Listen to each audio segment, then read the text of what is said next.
ఓం పార్వతీ పరమేశ్వర దేవతాయ నమో నమః. మాతాపితృభ్యో నమః.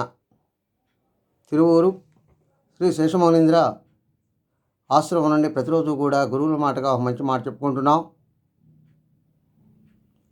ఈరోజు కర్మఫలం గురించి చెప్పుకుందాం.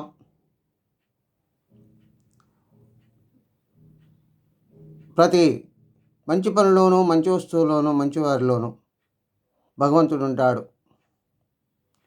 ఆడవారైనా, మగవారైనా, సాధు జీవైనా, సాధు జంతువైనా. కనుక అలాంటి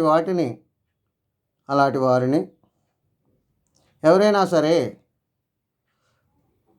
ప్రత్యక్షంగా కానీ, పరోక్షంగా కానీ, తెలిసి కానీ, తెలియక కానీ, మనస వాచ కర్మణః ఏ విధంగానైనా వారిని బాధ పెట్టినట్లయితే, ఇబ్బంది పెట్టినట్లయితే, వారు మనస్సులో బాధపడి కన్నీరు కనుక కార్చినట్లయితే అది శుభం జరగదు. తర్వాత అలాంటి వారిలో, మంచివారిలో భగవంతుడు ఎప్పుడూ కూడా ఉంటాడు. ఇది ఆ భగవంతుడు ఆ కష్టాన్ని స్వీకరించి తను మళ్ళా మనకే, అంటే ఎవరైతే ఆ కర్మను ఆ విధంగా ఆ మంచివారిని బాధపెట్టి ఉంటారో వారికి తిరిగి 10 రెట్లు ఆ యొక్క ఫలితాన్ని ఇస్తారు. అంటే కర్మ ఒక బంతి లాంటిది.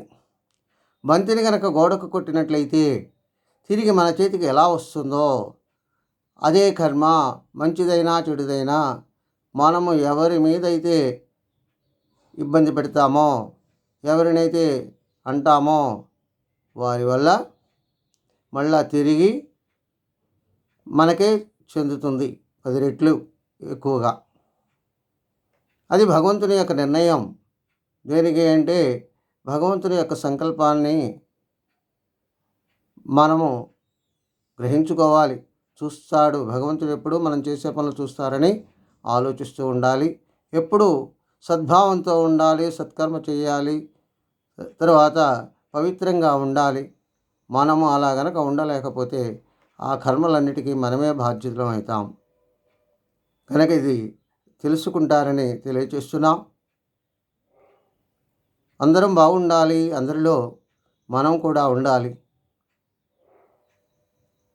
అందరూ బాగుంటేనే మనం బాగుంటాము అనేటటువంటి విషయాన్ని మనం తెలుసుకొని సద్భావము, సత్కర్మ, సదభిప్రాయము, అదేవిధంగా సత్సాంప్రదాయాన్ని మనం ఎప్పుడూ కాపాడుతూ ఉండాలి. సర్వే జనా సుఖినో భవంతు, సమస్త లోకాన్ సుఖినో భవంతు.